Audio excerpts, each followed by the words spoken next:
It literally means, yeah, that will. Fata. It means to make something clear. أعربت عن نفسها. The technical or the classical expression for defining the word al-i'rab is أعربت عن نفسها. The woman expressed what was in herself. And that expression is used because women are known for being very vocal about how they feel. ما في نفسها. أعربت ما في نفسها. نعم. عن نفسها. She spoke about herself. She explained how she felt. So al-i'rab literally is bana wa yubin, is to make something clear in this sentence. What is it making clear? It makes clear what is exactly happening. Okay? And al-i'rab is the definition that's going to come right after it. The technical definition comes in the poem. And it is what? Al-i'rabu taghyiru awakhir al-kalim. Al-i'rab are the changes that take place at the end of a word. Taqdiran aw lafdan. Literal changes or implied changes or literal changes. You understand that? فَذَا الْحَدْ اغْتَنَمِ. So this definition, take advantage of. وَذَلِكَ تَغْيِيرٌ لِلْتِرَابِ. And that change is اضطراب, a darab. Something happened. Something hit it. عوامل تدخل في الإعراب. Some action, some work has entered in the i'rab, in the whole of the sentence, in the expression or the clarity of the sentence. Okay? أقسامه أربعة تؤم. First he says أقسامه أربعة. That's it. That ends that thought. How many? Its parts are four. How many parts are i'rab? That is very, very important. There are only four parts of i'rab. Tu'ammu, the two imams or the two ummah of these two are raf'un wa nasbun. Okay? Those are the first two. Those are the most important two. Then it says thumma. Thumma tadullu ila tarahi. Thumma means then. What does then mean? We learned this too before. What does then mean? It means a little while after. What does it mean when we use it in speech? When we use it in speech, it means of lesser grade or not at the same level. For example, when we said that Shadid and Hakim came in the room, then Makin. What does that tell us? It's later on, another third one. Later on, right? So we say Shadid and Ayub graduated at the top of the class. Then Abu Tawbah. Did he graduate? Did Abu Tawbah graduate at the top of the class? No, it doesn't mean that he graduated at the top of the class at all.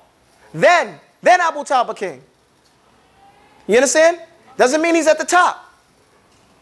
Do you understand what that statement means then? So it says, tu'ammu rafun wa nasbun thumma. The lesser comes after thumma. Right, the lesser comes after thumma. The example we have preceding this is what?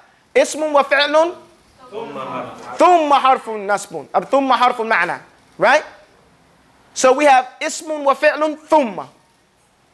So we know that the harf is not on the same level as the ismun wa fi'lun. Right? Why not?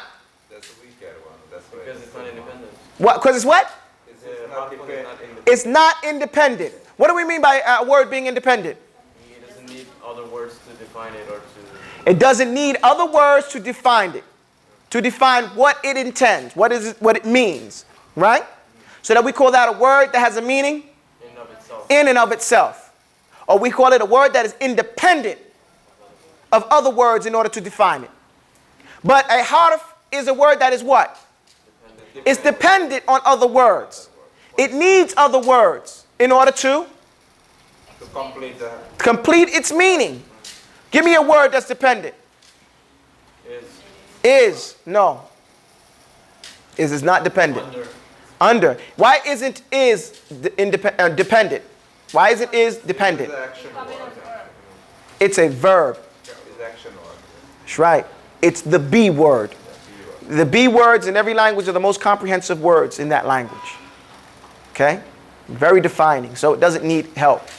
Is means are. Like my son said the other day, he said, I know where our are. Well, they're learning language. He said, I know where our are. He's using he knows the B verb, just not how to use it just yet. Right? Our are, our, us, we, and all that other stuff like that. Anyway, actually that's not the B word, that's the us, the nahnu. Okay, going back to the point. So the other two are jazmun, what do you call it? Khaftun jazmun. Okay? So the khaftun and jazmun is the kasra and the sukun. Okay? فَلَوَّلَانِ دُونَ رَيْبٍ وَقَعَ. So the first two, without any doubt, فَلَوَّلَانِ دُونَ رَيْبٍ وَقَعَ. Without any doubt entering into the first two, فِي الْإِسْمِ وَفِعْلُ الْمُضَارِيَ مَعًا. They're in the ism and the fi'lul mudari. Now we have a term that we didn't know before. What is a fi'lul mudari?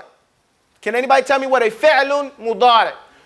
Does anybody know? A fi'lul mudari is a past tense verb. No. A fi'lul mudari, he said, is a past tense verb. No, that is incorrect. However, I will explain. There are three types of verbs that we mainly work with. One is called fi'lul amri. Everybody say fi'lul amri. The other one is called fi'lul madi. A past tense verb. Right? Mada. And then we have the third one, which is called a fi'lul mudari. And future tense. Okay, now mudari, okay? First we have to understand that word. Mu in front of a word means what? The quality of the word. Say it again, guys.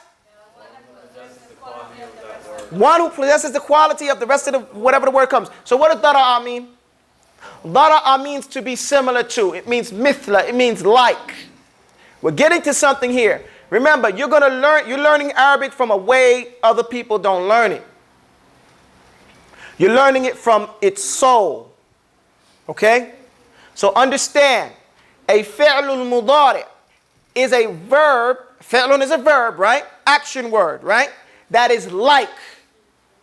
Like what? Okay, like what? Why is it called fi'lul mudari? The other one's called the fi'lul amr, an order. The other one's called fi'lul madi, a past tense. Why is this called? This is a fi'lun that's like something else. I'll explain. A fi'lul amri is in i'rab. We're studying what? In i'rab are the changes that happen at the ends of the words. We're dealing with fi'lun. A fi'lul amri, the end of the word, will always have a sukun. Ijlis, uskut, qum, idhab, idhabu, ijlisu, idrusu, udrusu, iqra, iqra'u. All these words end with a sukun or at the end of them. Do you understand that? Does everybody understand that? So we know fi'lul amri, order, a verb that's in order, because at the end of it, it has sukun. Okay? Ayub, arja ila makanik. Says it, Ayub, arja, return, raja. I didn't say arja'u, arja. The sukun, so that was an order. Now, a fi'lul madi will always have at the end of it a fatha for the most part. It'll have a fatha. Jalasa, qara'a, ra'a, nadara, daraba, masha, dhahaba, alima wa salima. Okay? This is going to have a fatha at the end. The only other time it'll have something at the end other than that is if you add, like, if it's a woman, you say jalasat, nadarat, you have the ta at ta'neeth, the feminine ta at the end. Mayzuhu warat, it's clarified because you can see it written, you know. Or dhahabu, they left. And the waw is there, waw al-jama', to pluralize the word. Wow always pluralizes the word. So no matter what you think, you see wow at the end, it's plural.